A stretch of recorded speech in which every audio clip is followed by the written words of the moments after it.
Ya, baik. Assalamualaikum warahmatullahi wabarakatuh. Mana kabarnya teman-teman? Halo. Assalamualaikum.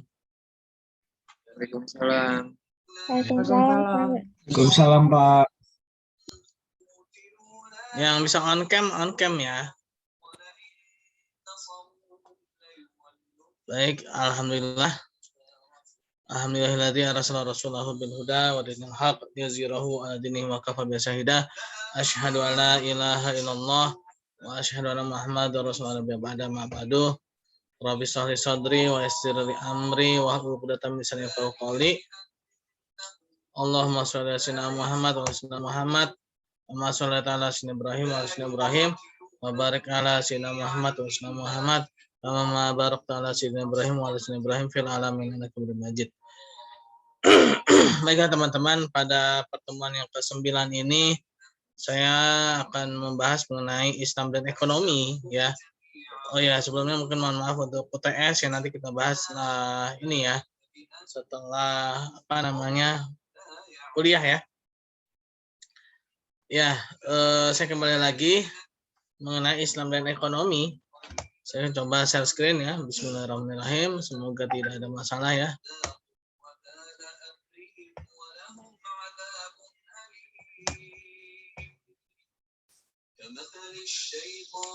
Ya teman-teman, udah lihat slide-nya belum? Nah, ini baru keluar nih ya. Ya.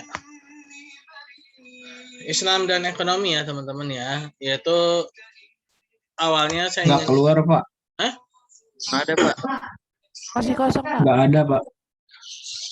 Ya, kayaknya agak lama nih ya. Saya sih keluar tapi kayaknya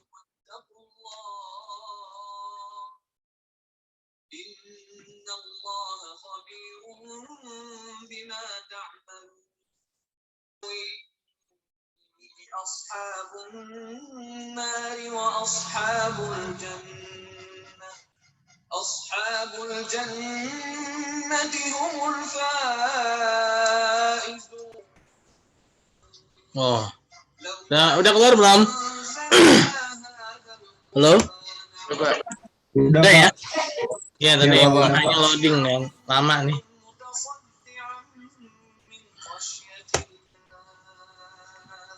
Ya, pertama mengenai masa sebelum kelahiran Nabi Muhammad SAW ya, yaitu kebiasaan bangsa Arab ya.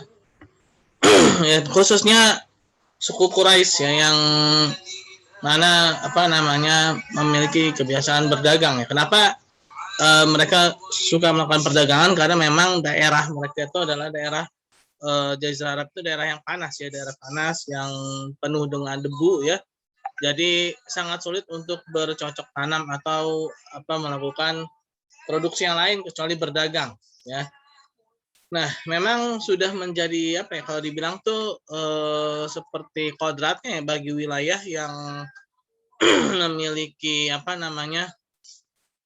wilayah yang sempit atau mungkin wilayah yang kurang bagus gitu. Biasanya orang-orangnya itu berdagang ya atau menjadi reseller ya, jadi tempat transit perdagangan. Mungkin seperti Singapura ya. Kalau Singapura itu dia bukan karena tanahnya yang tandus, tapi karena wilayahnya yang sempit ya. Jadi sebagai tempat transit atau tempat persinggahan orang-orang melakukan perdagangan ya. Nah, kalau di Jazirah Arab itu karena ya dia sebagai tempat transit itu karena memang tempatnya tandus ya. Jadi orang-orang itu lebih memilih yang memungkinkan itu memang berdagang. Kan tetapi tidaklah mudah sebenarnya. Tidaklah mudah mereka melakukan perdagangan karena pada saat itu yaitu belum ada yang namanya Dewan Keamanan mungkin kalau sekarang ada namanya Dewan Keamanan PBB ya, walaupun sebenarnya nggak aman-aman juga ya Dewan Keamanan PBB ya. Itu aja ada Dewan Keamanan aja nggak aman, apalagi dahulu kala ya belum ada yang namanya Dewan Keamanan atau sebagainya gitu ya, yang sejenisnya itu gitu ya. Nah, artinya mereka juga terancam sebenarnya, terancam dirampok dan ditompak ya. Nah, mereka juga sebenarnya terancam. Akan tetapi ya khususnya bagi bangsa Quraisy ini Allah Subhanahu wa taala memberikan kelebihan kepada mereka. Yaitu apa? Mereka adalah penjaga rumah Allah, yaitu Ka'bah, ya. Nah, mereka itu penjaga atau pelayan rumah Allah Subhanahu wa taala yaitu Ka'bah. Nah, teman-teman, ya, ada satu hal yang harus teman-teman ketahui ya, bahwa dahulunya yang namanya Ka'bah itu bukan hanya tempat ibadah orang Islam saja. Seluruh agama itu awalnya ya, seluruh bangsa ya, itu awalnya Ka'bah itu tempat ibadah semua agama ya, awalnya ya. Nah, makin lama sejarah berjalan ya,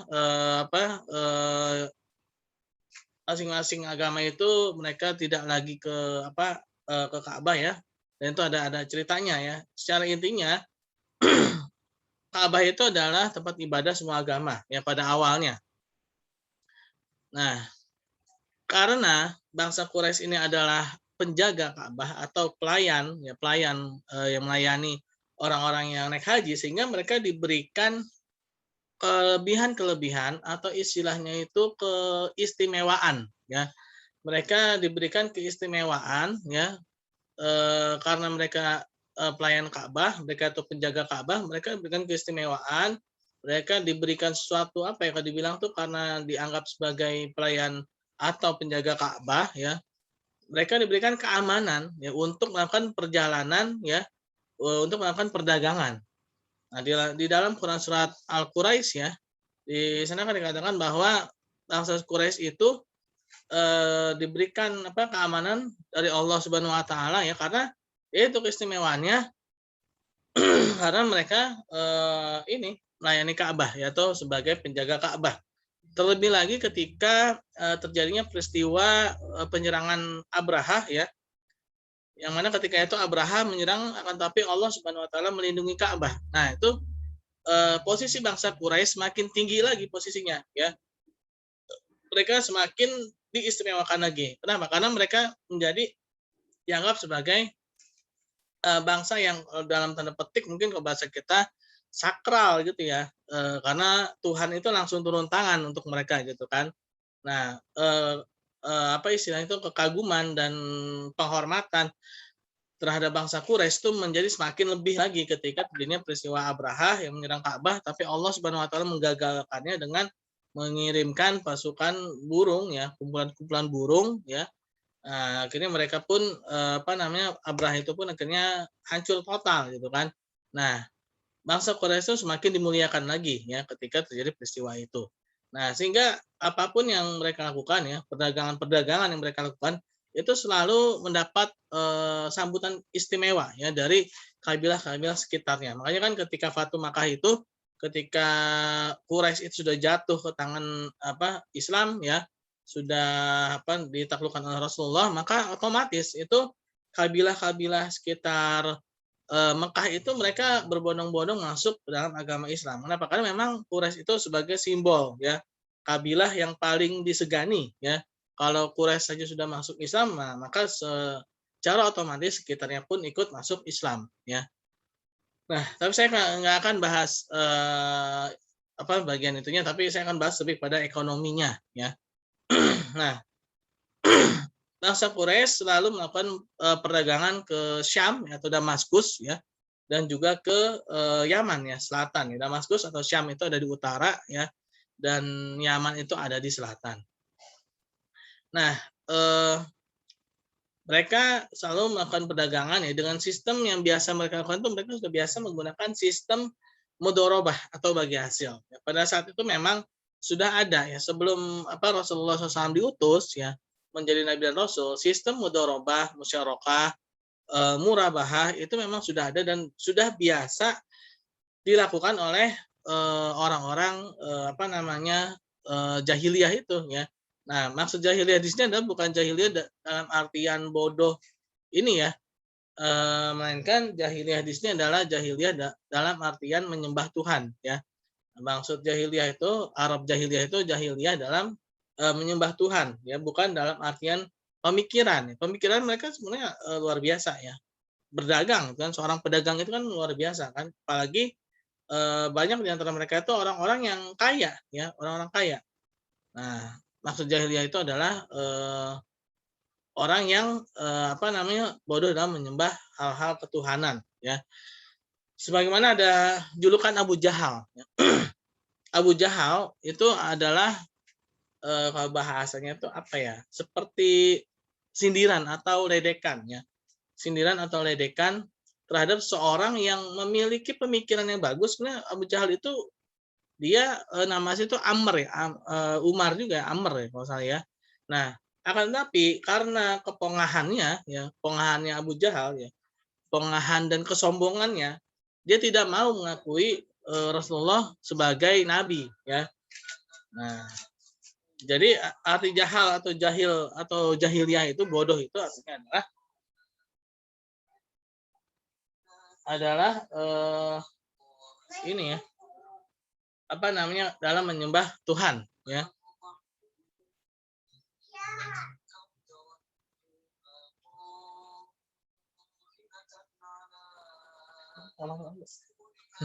Nah, nama saya ke distract sama.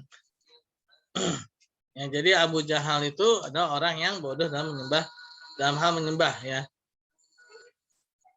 Nah, lalu aduh. Maaf ya gangguan. Nah, lalu masa muda ya. Agak-agak hang ya.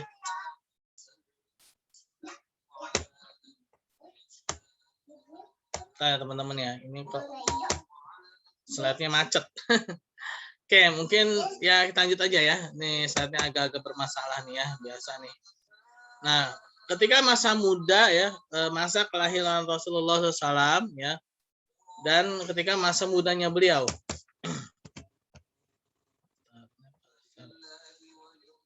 Coba saya stop share dulu bentar.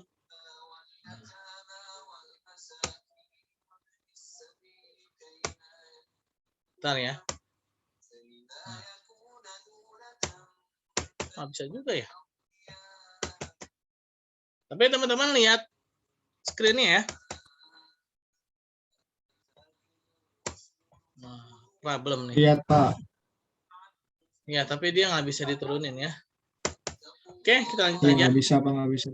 Masa kelahiran Nabi Muhammad SAW dan masa muda beliau ya sebelum diutus menjadi Nabi dan Rasul ya. Nah, Rasulullah SAW pun dilahirkan di tengah-tengah bangsa yang memang mata pencarian itu adalah berdagang ya. Dimulai dari pengasuhan beliau yang kemarin kita juga sudah sedikit bahas ya mengenai sejarah Nabi Muhammad SAW itu di pertemuan ke-6 ya, 6 atau ke-5 itu yang kemarin ya. Di sini saya akan lebih bahas ke aspek ekonominya ya, aspek ekonomi. Nah, Rasulullah SAW itu masa awalnya memang tidak langsung berdagang ya, akan tapi menggembala kambing ya. Nah, menggembala kambing ini adalah suatu kalau dibilang tuh latihan di dalam membimbing ya atau keuletan atau kegigihan ya seseorang. Nah, lalu beliau mulai ikut berdagang bersama paman beliau ya, yaitu Abu Thalib ya. Abu Thalib untuk berdagang ke Syam ya, ke daerah Syam. Nah, di sini ada peristiwa ya, yang pernah saya ceritakan juga ya, peristiwa rombongan kafilah dagangnya bangsa Quraisy ini bertemu dengan seorang pendeta Bahira ya. Bahira.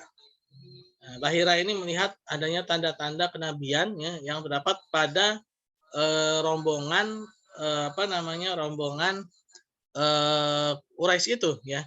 Yaitu adanya awan ya yang selalu menaungi rombongan itu dan pohon-pohon ya ketika rombongan itu lewat ya merunduk ya, pohon-pohon pun merunduk ya, nunduk. Nah, akhirnya Bahira tertarik ya dan mengajak rombongan itu untuk makan bersama gitu. Nah, disitulah ya Bahira menjumpai Rasulullah SAW ketika itu masih berumur ya mungkin masih belasan tahun lah ya, masih belasan tahun ya. Dan menasihati Abu Thalib agar segera kembali gitu ya. dari urusan berdagangnya apabila sudah selesai ya, karena khawatir ya orang-orang Yahudi akan mencelakai beliau dan mencelakai Nabi Muhammad maksudnya ya. Nah, itu pengalaman berdagang beliau yang pertama kali itu bersama pamannya. Walaupun ya Rasulullah pun juga sering melakukan perdagangan-perdagangan ya yang beliau jalani sendiri ya, yang beliau jalani sendiri. Nah, karena memang keadaan keluarganya Abu Thalib ya itu memang tidak seberuntung yang lain gitu ya. Abu Thalib itu agak kesulitan ekonomi ya. Nah, Rasulullah SAW sebagai keponakannya pun juga tidak ingin membebani pamannya yang itu memang sedang kesulitan keuangan gitu kan. Sehingga beliau pun melakukan perdagangan-perdagangan dan akhirnya beliau pun karena memang keuletan, kegigihan dan kejujuran beliau ya, akhirnya beliau pun sangat terkenal ya. Rasulullah itu terkenal dengan sebutan Al-Amin. Nah, Al-Amin ini diberikan julukan Al-Amin ini ketika sebelum diutus menjadi nabi dan rasul ya. Artinya ya, secara kepribadian Rasulullah itu memang sudah mencerminkan kepribadian yang unggul ya, kepribadian yang baik gitu kan. Nah, jadi istilahnya memang sudah garisnya gitu ya. Sudah jalannya gitu loh. Beliau ini memang orang yang terkenal kejujurannya ya.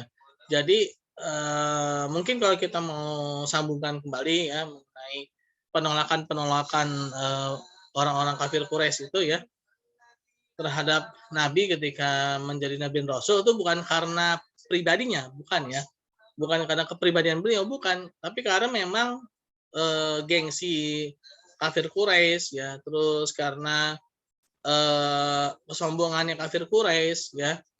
Tapi kalau dari sisi kepribadian mereka menerima Rasulullah ya, karena memang dari sejak dahulu kala ya sebelum diutus menjadi Nabi dan Rasul memang sudah terkenal akan kejujuran dan ya kejujuran beliau ya, kepribadiannya unggul ya.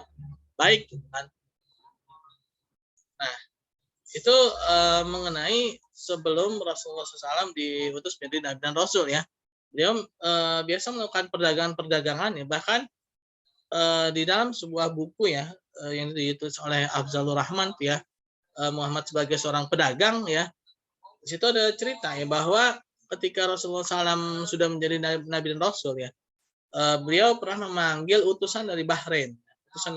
Jadi beliau itu berdagangnya itu bukan cuma di dalam negeri gitu ya, sampai ke luar negeri, bahkan sampai perdagangan internasional ya yang beliau lakukan.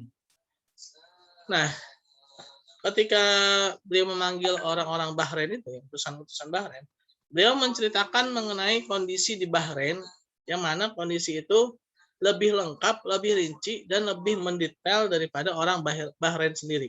Sampai-sampai orang Bahrain itu ya, orang Bahrain itu, mereka bingung dan heran. Gitu.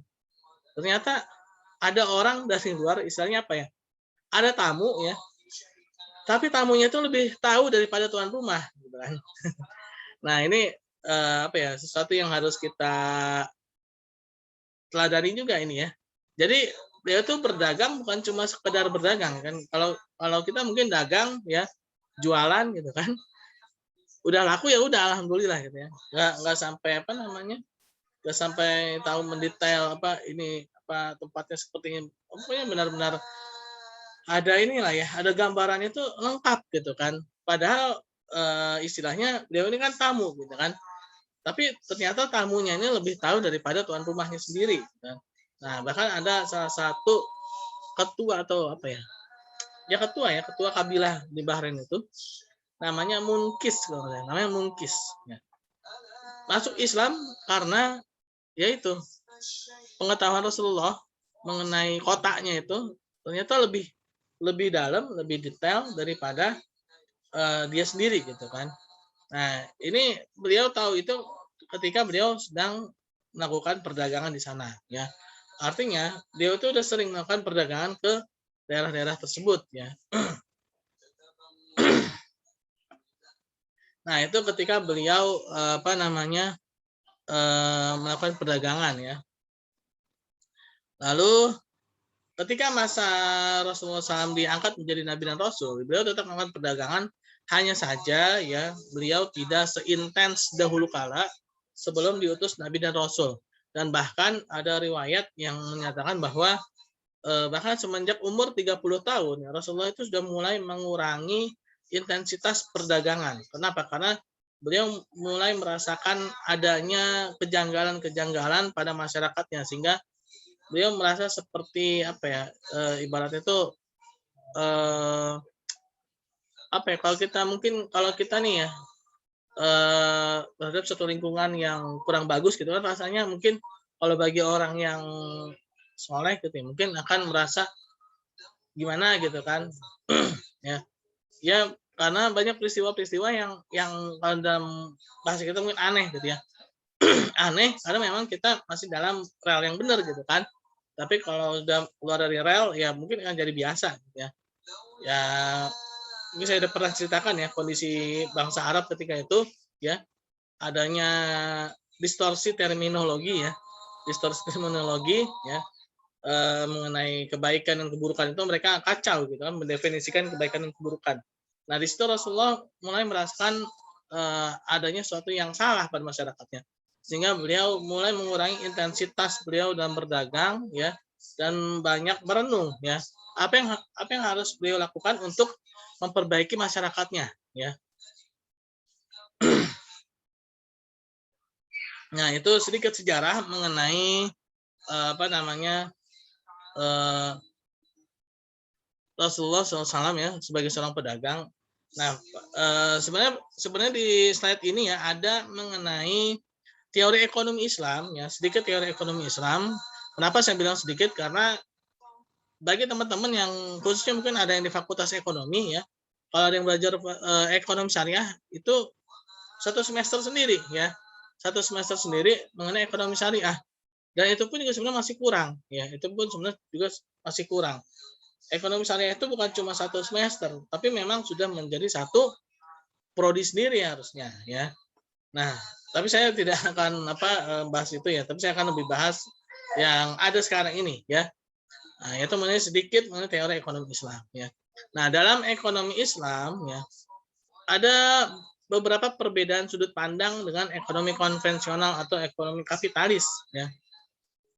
Mungkin teman-teman yang pernah belajar ilmu ekonomi ketika SD, SMP, SMA ya. Nah, di situ teman-teman akan mengetahui apa itu ekonomi ya, atau permasalahan ekonomi. Permasalahan ekonomi ya. Oh ya, ada yang tahu nggak? Ekonomi, permasalahan ekonomi itu apa? Ada yang tahu? Secara umumnya ya. Secara umumnya permasalahan ekonomi itu apa?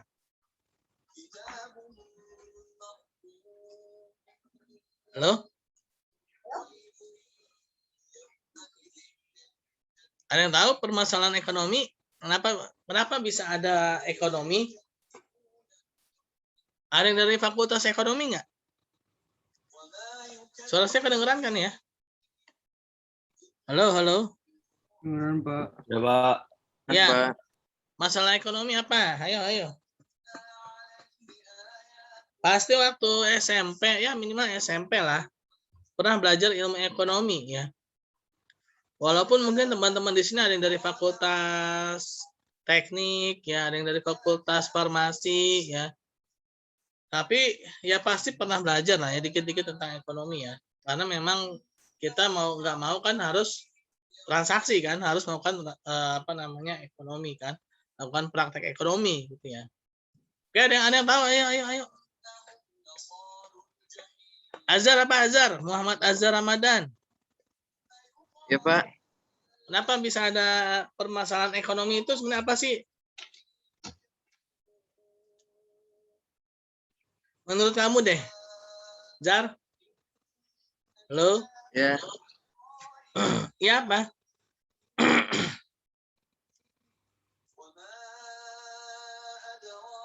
Zar? Wah kan waktunya habis nih. Ayo Zar, buruan Zar. permasalahan ekonomi ya, Pak? Iya.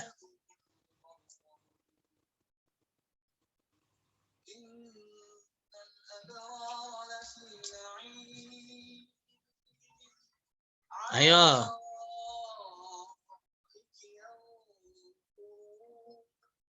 Zar. Tuh, Rinaldi.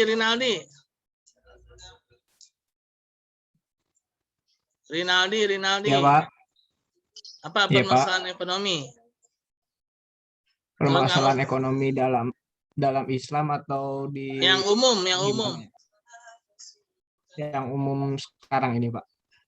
Ya, ketika kamu dulu pernah belajar mata pelajaran ekonomi, kan dulu pernah belajar ekonomi kan waktu SMP mungkin ya.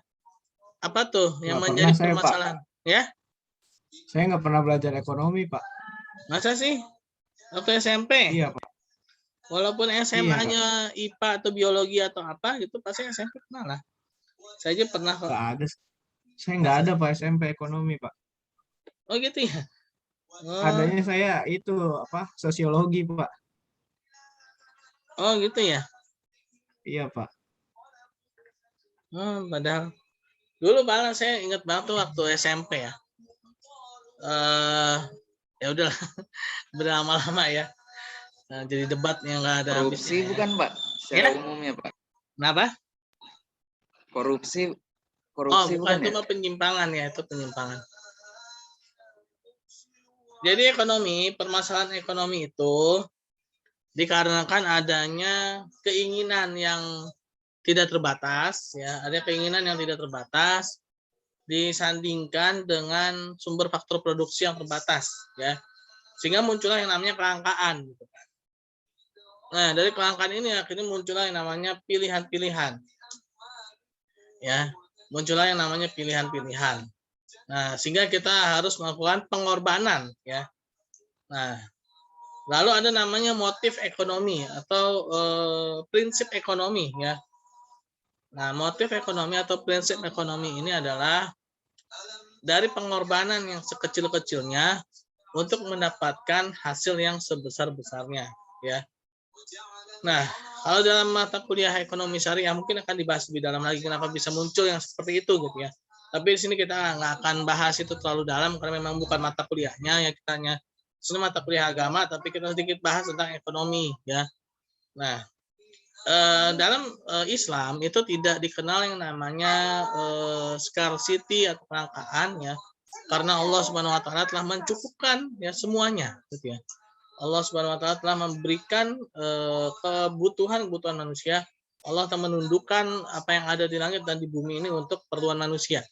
Nah, yang menjadi permasalahan itu adalah ketika kita menuruti keinginannya. Nah, keinginan ini dalam sebuah hadis dikatakan bahwa seperti sebuah garis ya dalam kitab Riyadhus Shalihin ya. Itu seperti sebuah garis yang dimana garis itu adalah keinginan kita ya. Lalu ada garis-garis yang melintang, itu adalah hambatan-hambatan. Lalu garis melintang yang paling tidak bisa ditembus adalah kematian. Ya. Jadi ada satu garis yang mana keinginan kita tuh melampaui dari umur kita, ya. Nah itu mengenai keinginan. Lalu ada juga hadis lain yang menyatakan bahwa manusia itu kalau sudah mendapatkan satu lembah emas, dia ingin mendapatkan 2 lembah emas, lalu udah dapat 2 pengen punya 3, punya 3 pengen punya 4 dan seterusnya sampai akhirnya tanah menutup mulutnya. Artinya pas sampai dia mati baru dia ingin itu kan terhenti gitu kan. Nah artinya ya di sini memang Islam tidak menginginkan menjadikan keinginan itu sebagai keinginan atau ego ya misalnya ego itu sebagai prinsip atau sebagai landasan berpikir dalam berekonomi ya. Nah, artinya Islam itu tidak melihat keinginan sebagai landasan ya. Nah, makanya dalam Islam itu membedakan ada namanya keinginan, ada namanya kebutuhan ya. Dan ada sumber faktor produksi ya. Nah,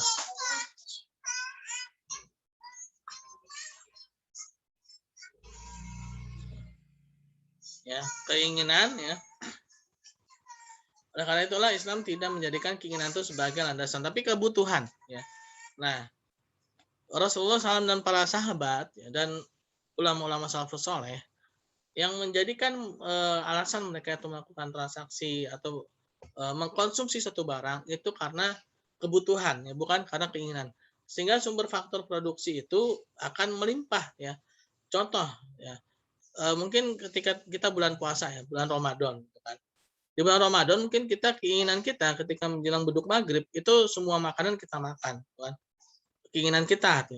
Tapi begitu kita makan baru satu lontong, satu gorengan satu, sama teh manis ya dan kurma 3 itu udah kenyang. Nah, itu namanya kebutuhan ya. Itu namanya kebutuhan. Nah, jadi beda ya. Keinginan dan kebutuhan tuh beda. Kebutuhan itu apa yang dibutuhkan. Nah, keinginan itu nggak akan bisa diwujudkan ya, karena dikasih nambah, dikasih nambah, dikasih nambah. Nah, jadi seperti itu ya. Jadi keinginan itu adalah sesuatu yang tidak bisa dipenuhi. Tapi kalau kebutuhan itu pasti bisa dipenuhi karena memang kita manusia itu terbatas, kan. Nah, itu mengenai prinsip ya dan permasalahan ekonomi, perbedaan antara ekonomi syariah dan ekonomi konvensional atau ekonomi kapitalis ya. Nah, selain itu juga prinsip ekonomi syariah itu satu ya, tidak hidup bermewah-mewahan ya. Yang kedua, larangan riba ya, lalu implementasi zakat ya, dan menjalankan industri yang halal ya. Itu satu jasa yang halal. Jadi tidak melihat pada pengorbanan yang sekecil-kecilnya dan untuk mendapatkan hasil yang sebesar-besarnya, bukan seperti itu ya. Walaupun mungkin ya misalkan saya nih ya, jadi orang kaya gitu kan. Seluruh pendapatan saya itu halal gitu kan. Akan tetapi ya di sebelah saya atau di mana gitu kan ada orang yang membutuhkan ya. Nah, itu pun juga tidak bagus ya secara ekonomi syariah. Nah, selain itu juga ekonomi syariah juga memiliki prinsip-prinsip mengenai teori produksi, teori distribusi, konsumsi ya. Nah, dalam ekonomi syariah yang menjadi titik permasalahan itu adalah pada distribusinya ya. Cara mendistribusikan barang dan jasa secara benar ya. Secara adil gitu. Jadi permasalahan ekonomi itu adalah pada masalah pendistribusiannya ya, bukan pada masalah produksinya ya. Mau produksi berapapun ya, kalau keinginan yang dijadikan landasan itu nggak akan pernah bisa tercukupi ya. Nah, jadi permasalahan itu adalah bagaimana dia mendistribusikan ini secara benar atau tidak. Nah, itulah yang menjadi perbedaan ekonomi syariah dan ekonomi konvensional ya. Nah, dan mengkonsumsi pun juga kita harus mengkonsumsi barang-barang yang halal ya, dan juga tidak boleh berlebih-lebihan ya. Nah, dalam berproduksi pun juga kita harus melihat pentingnya dalam memproduksi barang itu. Nah, memproduksi barang yang memiliki kemaslahatan yang lebih banyak untuk umat itu lebih didahulukan atau lebih diprioritaskan ya dibandingkan dengan memproduksi suatu barang yang tidak memiliki kemaslahatan yang banyak atau untuk kepentingan umat gitu ya. Jadi seperti itu. Misalnya ada industri otomotif sama sawah gitu ya. Sama-sama membutuhkan modal yang sama. Tapi kalau misalkan otomotif ini masyarakat akan terancam nih kelaparan gitu kan. Harga beras akan naik. Nah, tapi satu sisi otomotif itu misalkan resikonya kecil. Sedangkan sawah ini resikonya besar ya. Nah, secara Islam itu yang dipilih adalah sawah gitu kan atau memproduksi beras ya.